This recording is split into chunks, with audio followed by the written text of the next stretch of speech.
কুখ্যাত সন্ত্রাসী রক্তখেকু নরেন্দ্র মোদী ভারতের গুজরাটের খসায় বাবরি মসজিদ ভেঙে দিয়ে মন্দির নির্মাণকারী, গরু জবাইয়ের অপরাধে অসংখ্য মুসলিমকে হত্যাকারী, মুসলিমদেরকে দাড়ি ধরে ধরে জবাইকারী এবং তার পক্ষকে সমর্থনকারী, মুহাম্মদ সাল্লাল্লাহু আলাইহি সাল্লামকে কটূক্তিকারী এই শয়তান নরেন্দ্র মোদীকে বাংলাদেশে এনে মুসলমানদের ভূমিকে নাপাক করা হবে প্রতিবাদ জানিয়েছিলাম আমরা। এই সব ছিল আমাদের ধর্মীয় সেন্টিমেন্ট, একটা আমাদের রাজনৈতিক সেন্টিমেন্ট ছিল না। আপনারা বলুন, এই মিম্বারে বসে আমি কোনোদিন কোনো দলের ভোট চেয়েছি? জুড়ে বলতে হবে। আওয়ামী লীগের ভোট, বিএনপির ভোট, জামাতের ভোট, পৃথিবীর কোন দলের ভোট চেয়েছি? চাই নাই। যা বলেছি কোরআন থেকে বলেছি। কিন্তু স্বৈরাচারের গায়ে সব তীরের মতো বিদ্ধ হয়েছে। তার কারণ হচ্ছে অনু ইসলামিক এহেন কোনো কর্মকাণ্ড নাই যে শয়তান করে না। বিশ্ববিদ্যালয়ের মধ্যে বুরকা নিয়ে ষড়যন্ত্র করেছে। চট্টগ্রামে, কুমিল্লাতে নার্সিং হোমের মেয়েরা হিজাব পরতে পারবে না, হিজাব কেটে দিয়েছে, প্রতিবাদ জানিয়েছে। ঢাকা বিশ্ববিদ্যালয়ের মেয়েরা বুরকা পরে ইউনিভার্সিটিতে যাচ্ছে, সহ্য হয় নাই। কি বলেছে? শিক্ষক বলেছে বুরকা পরে যদি কোনো মেয়ে বিশ্ববিদ্যালয়ে আসে, তার বিশ্ববিদ্যালয়ে লেখাপড়া না করে তার ঘরে থাকা উচিত। আমরা তার কঠিন প্রতিবাদ জানিয়েছি, কারণ বুরকার নির্দেশ তো কোনো হুজুরে দেয়নি, কোনো আলেম দেয়নি। বুরকা পরার হুকুম কে দিয়েছে? সবাই জুড়ে বলুন। বোরকা পরার হুকুম আল্লাহ পাক দিয়েছেন। প্রতিবাদ জানিয়েছি যে শিক্ষক তার ছাত্রীকে বোরকা পরিহিত অবস্থায় দেখতে পছন্দ করে না, মুখ খোলা অবস্থায় তার রূপ যৌবন ভোগ করার লালসা যেন অন্তরের মধ্যে পয়দা হয়েছে, আল্লাহর কসম করে বলছি সে শিক্ষক হওয়ার উপযুক্ত নয়, সে বেশ্যালয়ের দারোয়ান হওয়ার উপযুক্ত। প্রতিবাদ জানিয়েছে। এই সব বক্তব্যগুলো প্রতিবাদ জানাবার পরে তারা বলল আমরা রাষ্ট্রবিরোধী কথা বলি। এরপরে 2021 সালে মাদক নিয়ন্ত্রণ আইন বাস্তবায়ন হলো। সেখানে কি করা হলো? 21 বছর বয়সে যদি এই দেশে আইন আছে, কোনো একটা ছেলে কিংবা মেয়ে বয়স যদি 21 হয়, সে যদি মদ খাওয়ার লাইসেন্স চায়, তাহলে সরকার তাকে মদ খাওয়ার লাইসেন্স দিতে পারবে। আর কোন এলাকায় যদি 100 লাইসেন্সধারী মদখোর থাকে, তিনি যদি একটা টিন সার্টিফিকেট চান, একটা ট্রেড লাইসেন্স চান যে আমি এলাকায় বুটবাজার একটা মদের দোকান দেব, তাহলে তাকে সেই লাইসেন্স পর্যন্ত দেওয়া যাবে। এই হচ্ছে তাহাজ্জুদ গুজারি, তাহাজ্জুদি রাষ্ট্র পরিচালকের ইসলামের মহব্বতের করুণ দশা। মদের লাইসেন্স দিয়ে দিয়েছে, প্রতিবাদ জানিয়েছি। আলেম ওলামা আমাদেরকে জেলখানা নিয়েছে, প্রতিবাদ জানিয়েছি। কোরআনে পর্দার বিরুদ্ধে কথা বলেছে, প্রতিবাদ জানিয়েছি। রাস্তায় রাস্তায় মূর্তি ভাস্কর্য বানিয়েছে, প্রতিবাদ জানিয়েছি। যেদিন ভাস্কর্যের বিরুদ্ধে বক্তব্য করলাম, সেদিন এখানেই বসা ছিল আওয়ামী লীগের বড় বড় নেতা কর্মী। জুমার বয়ান শেষ হওয়ার পরে থানায় গিয়ে অভিযোগ করলো মাদানী হুজুর তো বঙ্গবন্ধুর সেই বিরুদ্ধে কথা বলছে। কি মোহাব্বত বঙ্গবন্ধু, এত মোহাব্বত, আর মাথার উপর যখন পেশাব করেছে মোহাব্বত কোথায় ছিল তোমাদের? জাতির কাছে জবাব দিতে হবে, তোমরা প্রতারক, মিথ্যাবাদী, ধোঁকাবাজ, কথা বলতে হবে, ঠিক?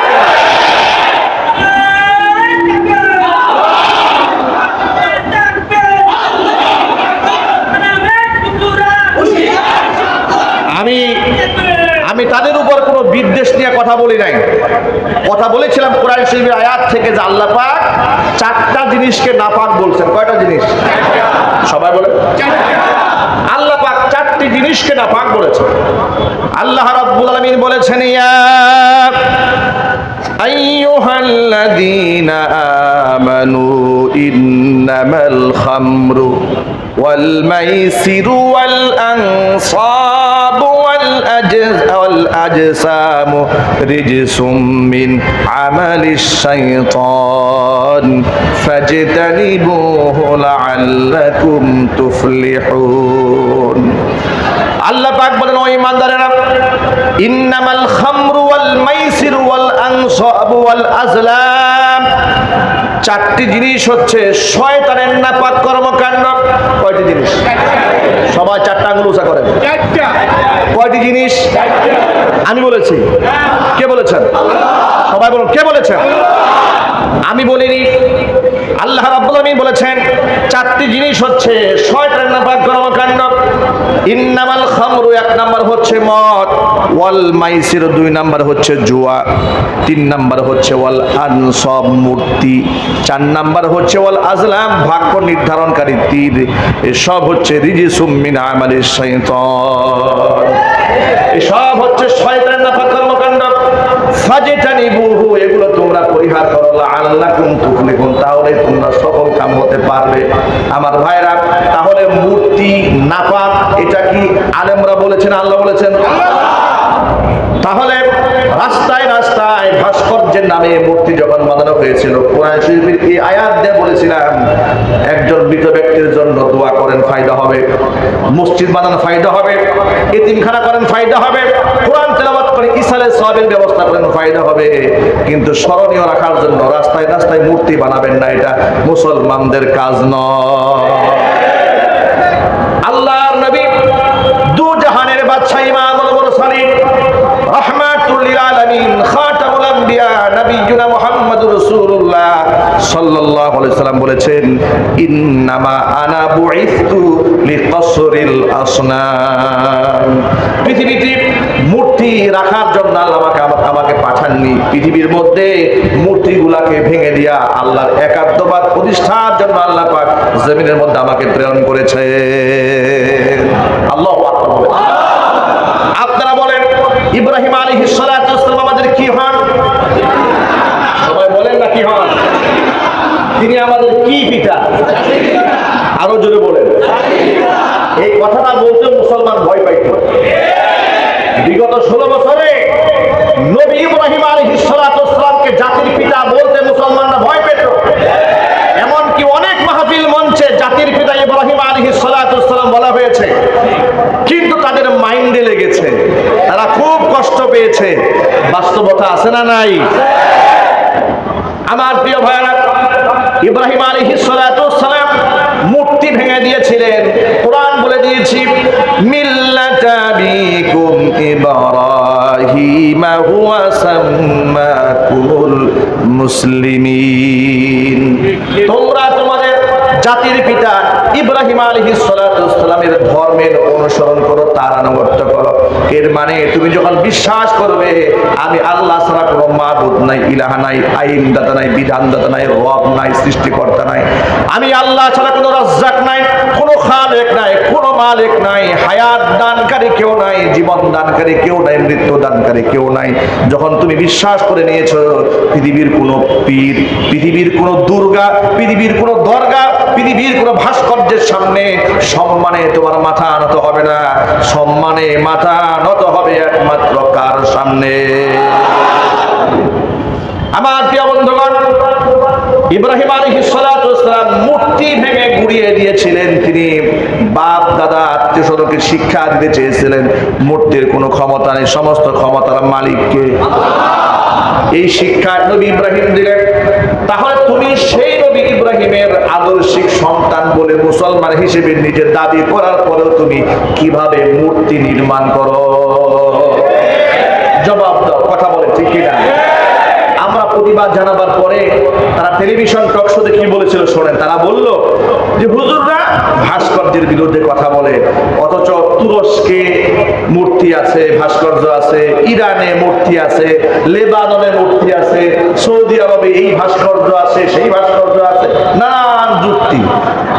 আমার প্রিয় ভাইরা মনে রাখবেন, Saudi, Kuwait, Iran, Iraq, Lebanon, পৃথিবীর কোন মুসলিম দেশ আমাদের জন্য মডেল নয়। আমাদের জন্য মডেল হচ্ছে কোরআন এবং সুন্নাহ। কথা বলেন ঠিক কিনা? আপনারা আমার সামনে যারা বসে আছেন, আমিও আপনাদের মডেল নই, আমি আপনাদের মডেল নই, আমি আপনি আমাদের সকলের মডেল বিশ্বনবী মুহাম্মদ রাসূলুল্লাহ। সুতরাং মূর্তি তুরস্কে বানিয়েছে না ইরাকে বানিয়েছে না ইরানে বানিয়েছে, এগুলা দাদাকে আদা পড়া শিখায় এখনো লাভ নাই। আজে বাজে কথা বলে গল্প করে কোনো লাভ নাই। আমি শোনাই কুরআন শরীফের আয়াত, ও আমার দেখায় ইরান। কথা বল ঠিক না বলে?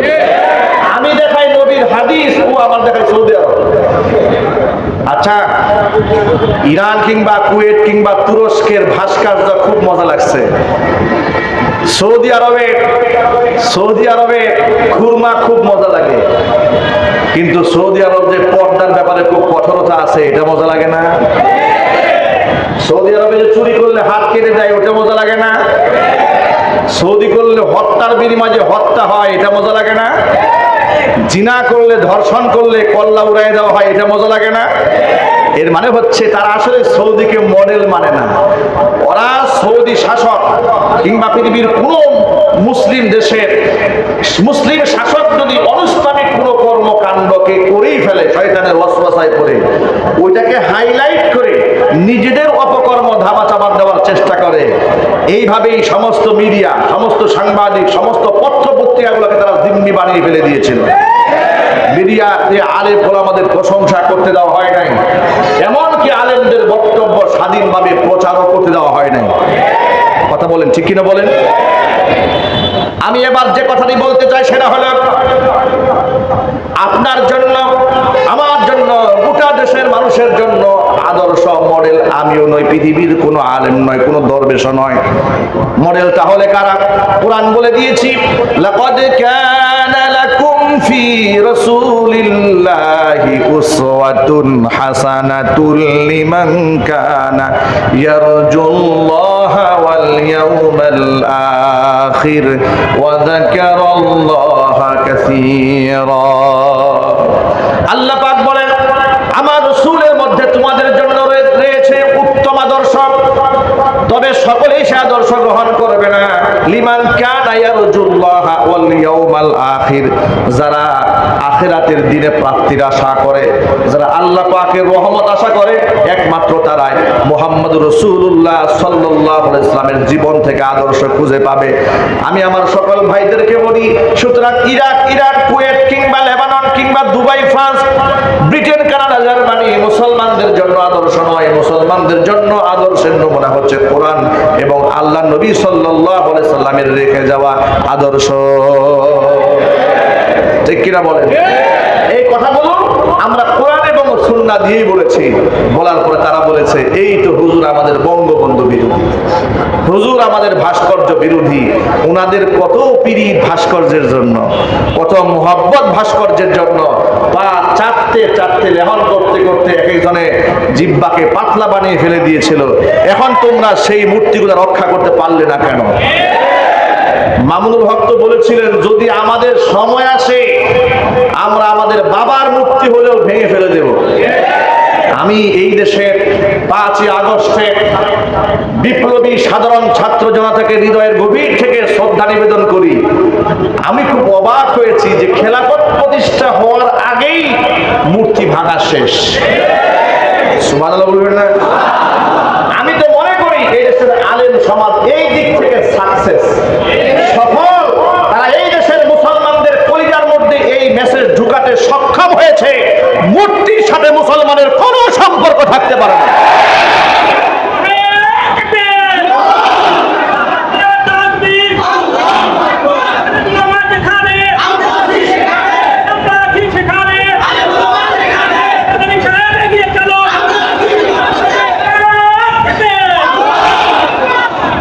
এই দেশের আলেম ওলামারা সাধারণ মানুষের অন্তরে এই মেসেজ ঢুকাতে সক্ষম হয়েছিলেন, মূর্তির সাথে মুসলমানদের কোনো সম্পর্ক নাই। এখন আমি আপনাদের কাছে বিনয়ের সাথে জানতে চাই, আপনারাই বলেন, মূর্তির সাথে মুসলমানের কোনো সম্পর্ক আছে? এরা তাগুতে পরিণত হয়েছিল। তাগুত কাকে বলা হয় শোনেন? নিজে শরীয়ত বিরোধী কাজ করে অন্যকে শরীয়ত বিরোধী কাজ করতে বাধ্য করে, এটাকে কি বলা হয়? এটাকে তাগুত বলা হয়। তাগুত, এটা কি বলা হয়? তাগুত। ফিরআউন সম্পর্কে কোরআন মাজিদের মধ্যে আল্লাহ রাব্বুল আলামিন বলেছেন, ইন্নাহু লাতাগা, যে সে এই ব্যক্তি হচ্ছে সীমা লঙ্ঘন করেছে। কিভাবে ইসলাম বিরোধী কর্মকাণ্ড করতে বাধ্য করে? ছোট্ট একটা এক্সাম্পল দেই।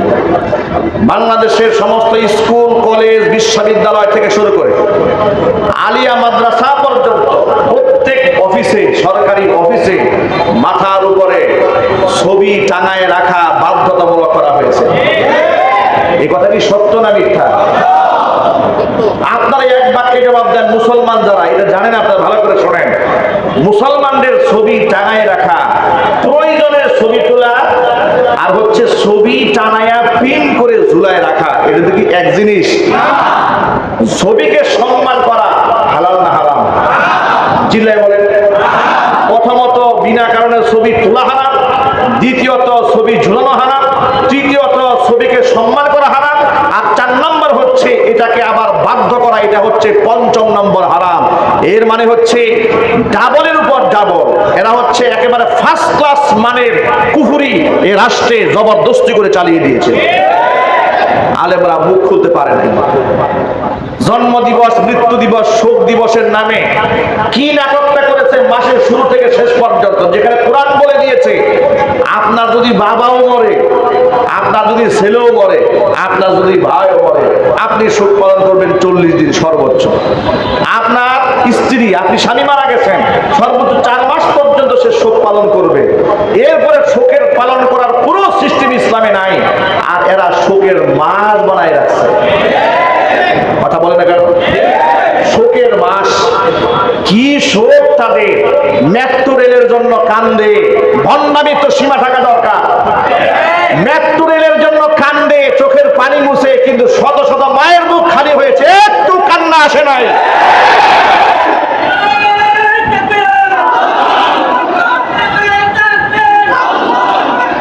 কিছুদিন আগে দেখলাম যে তার জন্মদিন উপলক্ষে তার কিছু লেসপেন্সারেরা ফেসবুকে দেখি পুশ করা শুরু করছে মার্জননী।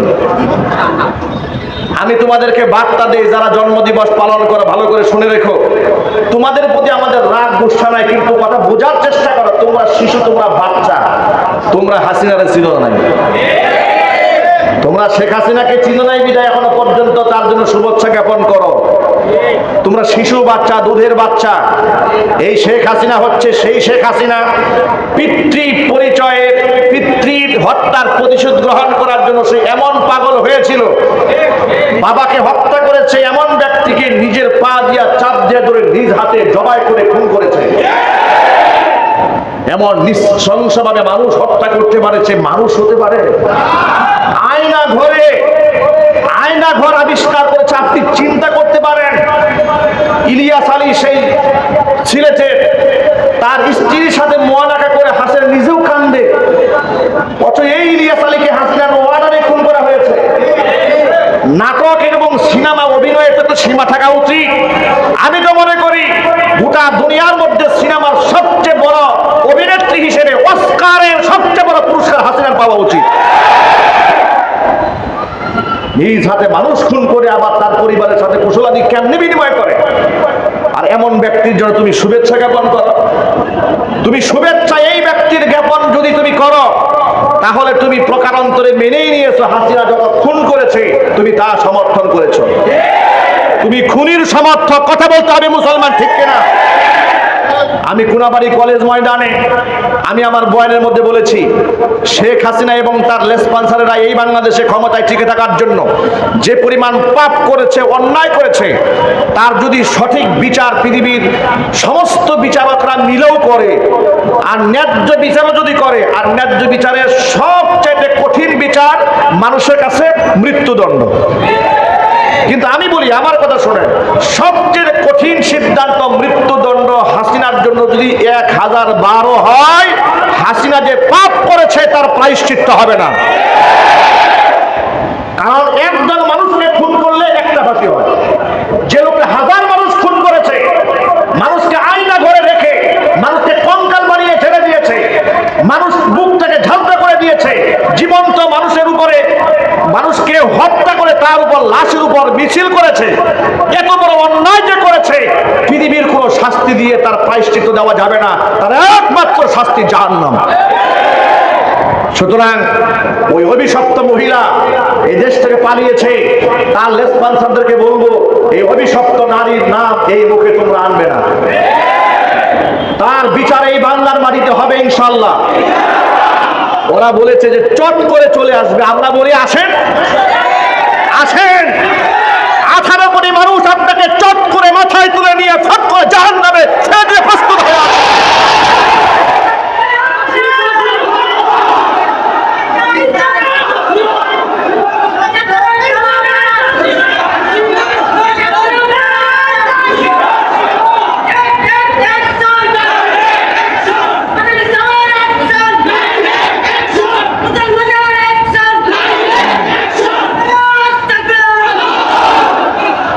এই সাইনবোর্ডে, এই আমাদের এই পাশের এলাকা সাইনবোর্ড স্টেশনে আমি সেদিন ইসলাহি প্রোগ্রাম করেছি। এক দোকানদার বেচারা আহত এক ছাত্রকে দোকানে আশ্রয় দিয়েছে।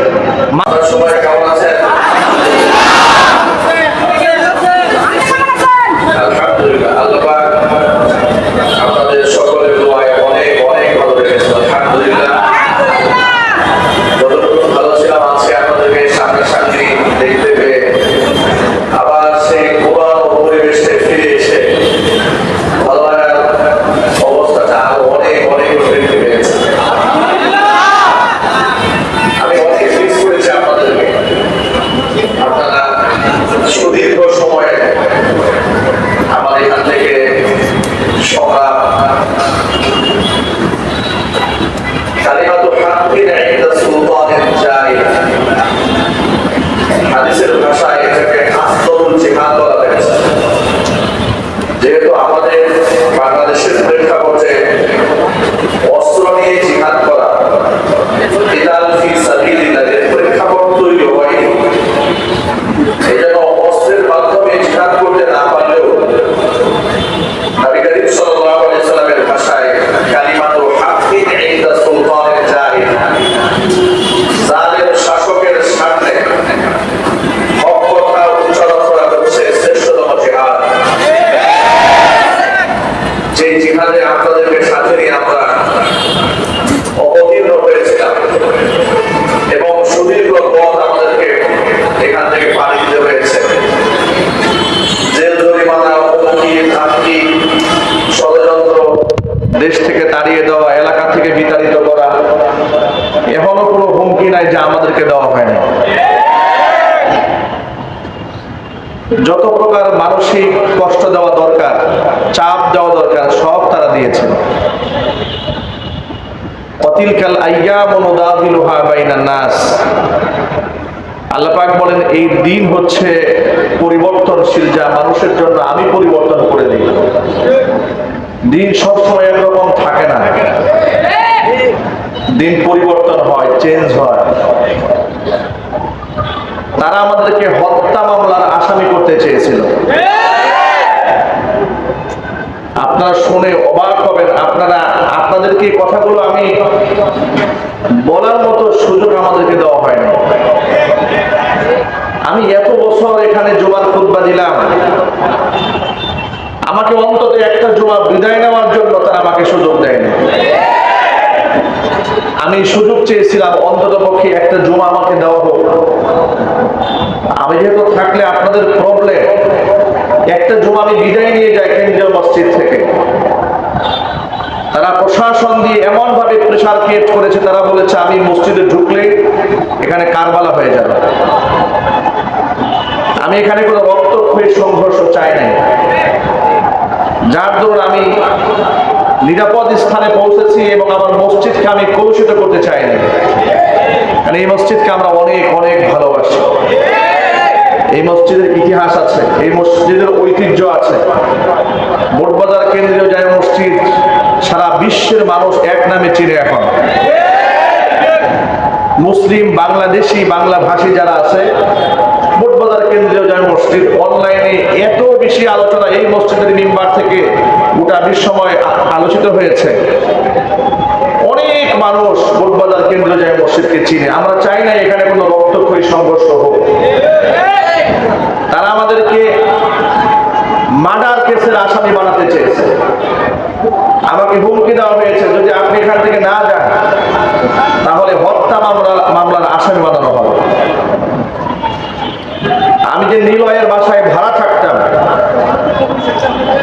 পুলিশ ফোর্স পাঠিয়ে দিয়েছে বাড়িওয়ালাকে বলে দিতে তারা যেন আমাকে বাড়িতে জায়গা না দেয়। আমার ঘরটা সেখানে গিয়ে তছনছ করে দিয়ে এসেছে। মোতাল্লি সাহেবের বাড়িতে এসে দিনের পর দিন ওসি সাহেব, থানার এসি, এসপি, ওসি, ডিসি তারা একের পর এক চাপ দিয়েছে মাদানী হুজুরকে রিজাইন দেন।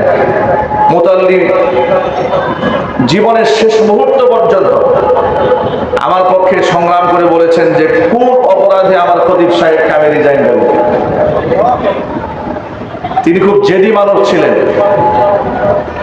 তিনি বলেছেন সেই অপরাধটা আমাকে শনাক্ত করে দেন, যে অপরাধে আমি খতিব সাহেবকে বলবো আমি এই অপরাধে আপনাকে অব্যাহতি দেওয়া হলো। তারা কোনো কারণ দর্শাতে পারে নাই। তিনি মৃত্যু পর্যন্ত আমার রিজাইন লেটারের মধ্যে তিনি সই করেননি।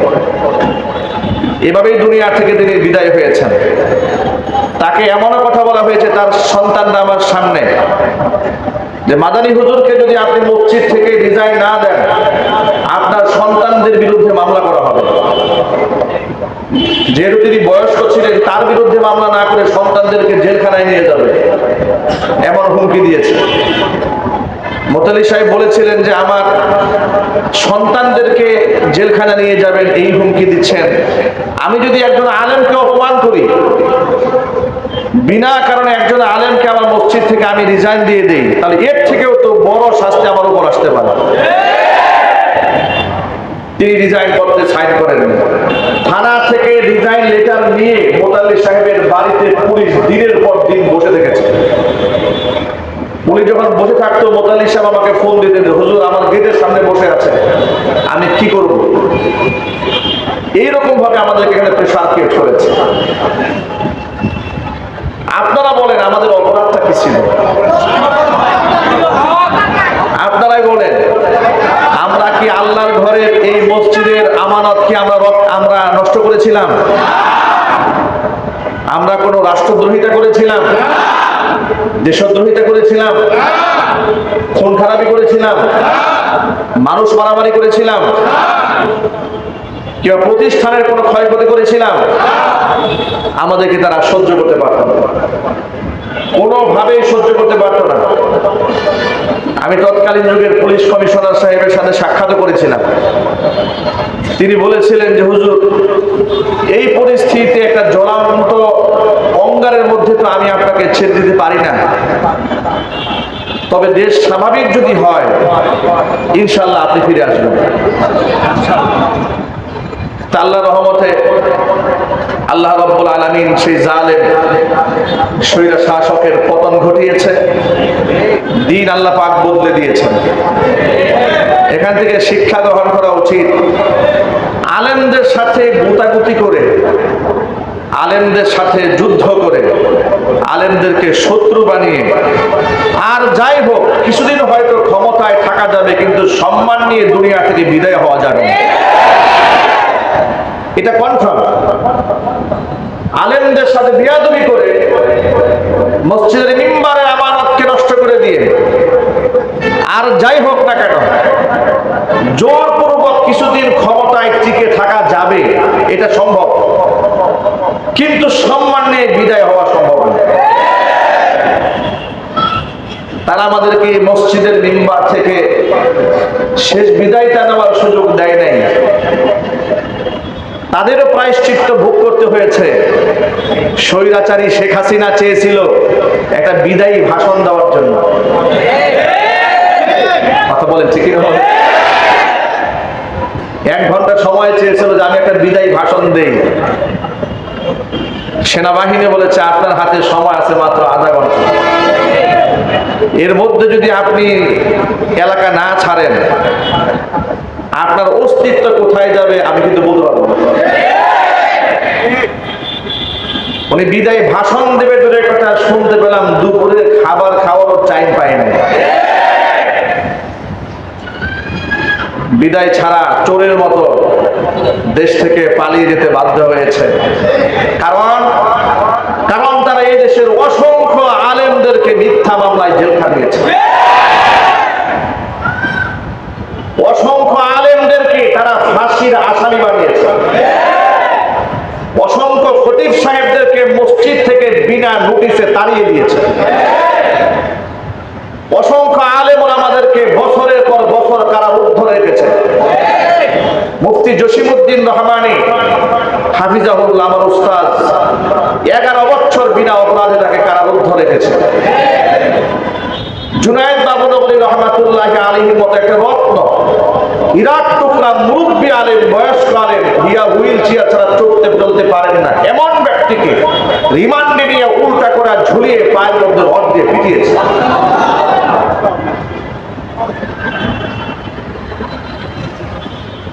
শুধু কি তাই,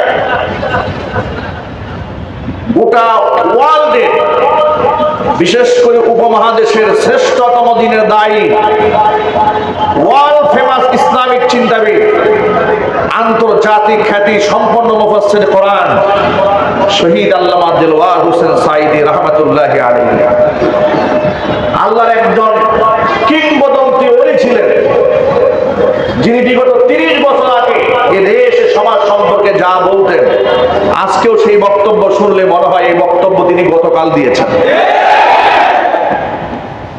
এমন একজন রত্ন, এমন একজন বড় মাপের আলেম, এমন একজন জনপ্রিয় ব্যক্তিকে 13টি বছর মিথ্যা মামলায় কারারুদ্ধ রেখে সর্বশেষ নাটকীয় কায়দায় জেল থেকে বের করে হসপিটালে এনে তাকে বিষ প্রয়োগ করে হত্যা করেছে।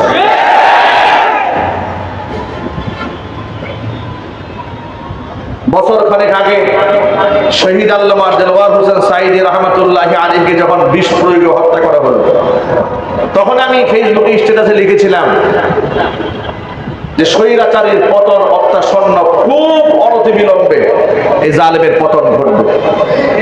তাই হয়েছে। আল্লামা মামুনুল হক হাফিজাহুল্লাহর মতো একটা সিংহ পুরুষকে নিজের স্ত্রী দিয়ে ধর্ষণের মামলা দিয়েছে। এখনো কোনো ফাহেসা বক্তব্য নাই যে আলেম সম্পর্কে না দিয়েছে। আমার মতো আদনা মানুষের ব্যাপারে ফেসবুকে নানান ধরনের বাজে বাজে কথা লিখেছে, যাতে করে মানুষ আমাদেরকে ঘৃণা করে। কিন্তু আজীব ব্যাপার হচ্ছে, ওদের সমস্ত মিডিয়া ছিল ওদের হাতে, 71, 72, 73 পর্যন্ত যা আছে সব, ঠিক কিনা বলে? আমাদের পক্ষে তো টু শব্দ করার কেউ ছিল না। এত মিডিয়া থাকার পরেও সমস্ত মিডিয়া দিয়ে আমাদেরকে জঙ্গি, তালেবান, রাজাকার, আল বদর, আল শাম, মৌলবাদ, উগ্রবাদ, এখনো কোনো শব্দ নাই যেগুলা দিয়ে আমাদেরকে ঘায়েল না করেছে। সব করেছে, কিন্তু এদেশের মুসলমানেরা, এদেশের মানুষ তাদের সমস্ত প্রচারণাকে থুতু ভরে নিক্ষেপ করেছে। ওরা আলেমদেরকে ছোট করতে পারে নাই। আলেমদেরকে যখন জেলখানায় উঠানো হয়, বিগত জীবনে হয়েছে, এই দৃশ্য দেখে লোকদের চোখ থেকে পানি ঝরেছে। সাধারণ মানুষ কেঁদেছে আলেমদের জন্য, একটু হাত স্পর্শ করে দোয়া নেওয়ার চেষ্টা করেছে। আর আলেমদেরকে যারা অপমান করে বর্তমান জেলে গিয়েছে কিংবা আদালতে যাদের উঠানো হচ্ছে, পাবলিক এদেরকে চুম্বন করে না, সুযোগ পেলে লাথি মারা জন্য বলতে হবে, ঠিক কিনা?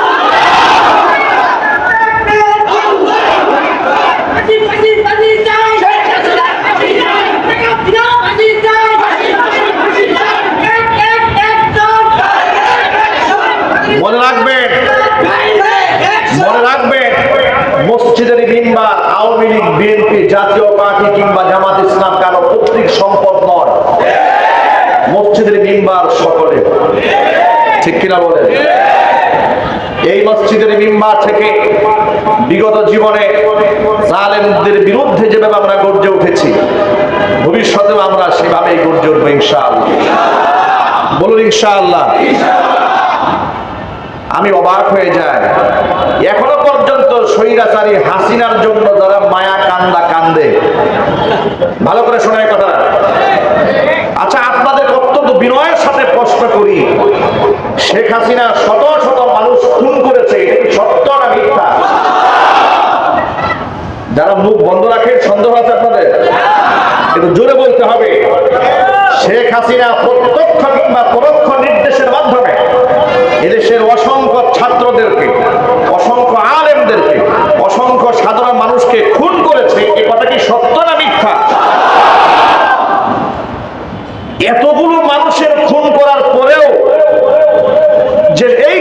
জন্য যে মানুষের দিল কান্দে, আল্লাহর কসম খুতবার মসজিদ থেকে বলছি, এত বড় জালেমের জন্য যার আত্মা কাঁদে ও ফেরাউনের নাতি পুতি ছাড়া আর কেউ হতে পারে না।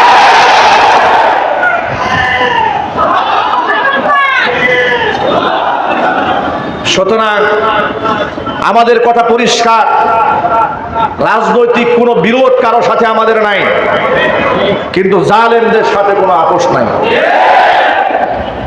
কেউ আমাদের মামু খালু হয় না, কিন্তু আল্লাহর কোরআনের বিরুদ্ধে যে যাবে, যদি মামু খালু হয়, পায়ে পিষ্ট করতে, দলিত করতে 1 সেকেন্ড সময় নেব না। সুতরাং কোরআন সুন্নাহর পক্ষে আমরা ছিলাম, আমরা আছি, ভবিষ্যতেও থাকবে ইনশাআল্লাহ। আমাদেরকে তারা বলতো আমরা নাকি সরকার বিরোধী কথা বলি মসজিদের মিম্বারে। কথাটা খুব ভালো করে বুঝেন, আমরা কোন জায়গায় সরকার বিরোধী কথা বলেছি? আমরা কোনদিন জুমার বয়ানে বলি নাই তারা মেট্রো রেলের টাকা চুরি করেছে, বলেছি আমরা? 10 টাকা চালের দাম বলে 100 টাকা খাইয়েছে, তাও বলি নাই। কথা বলেন। নিজের ছেলে মেয়ে ইহুদি খ্রিস্টানদেরকে বিবাহ দিয়েছে, বিবাহ করিয়েছে, তাও কিছু বলি নাই। রাষ্ট্রের হাজার হাজার কোটি টাকা বিদেশে নিয়ে গেছে, স্পেসিফিক, তাও কিছু বলি নাই। কারণ আমরা জানি এগুলা বলার লোক আছে বাংলাদেশে। আমরা কোনটা বলেছি? যখন দেখেছি কোরআন শরীফের আইনের মধ্যে আছে যে নারী এবং পুরুষের মিরাস সম্পদ বন্টনের যে নীতিমালা কোরআনে লেখা আছে, এটা পৃথিবীর কেউ মুছে দিতে পারবে না। ইউসিকুমুল্লাহু ফি আওলাদিকুম লিয-যাকারি মিসলু হাজ্জিল উনসায়াইন।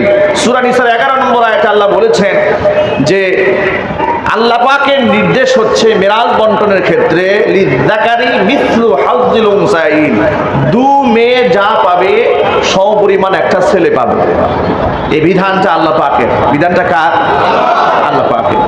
নারী উন্নয়ন নীতিমালার নামে তারা নারী পুরুষ সব সমান বানিয়ে দেওয়ার জন্য চক্রান্ত করলো এবং বলল মিরাজ সম্পত্তির মধ্যে ছেলে যা পাবে মেয়েও তাই পাবে। যখন দেখলাম যে কোরআনের বিরুদ্ধে আইন চলে যাচ্ছে, আমরা প্রতিবাদ জানিয়েছি।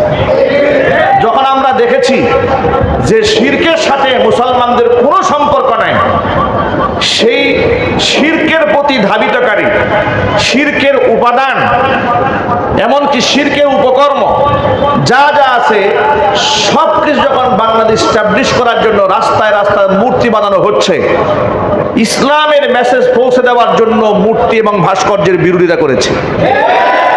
কথা বলেন, ঠিক কিনা বলেন?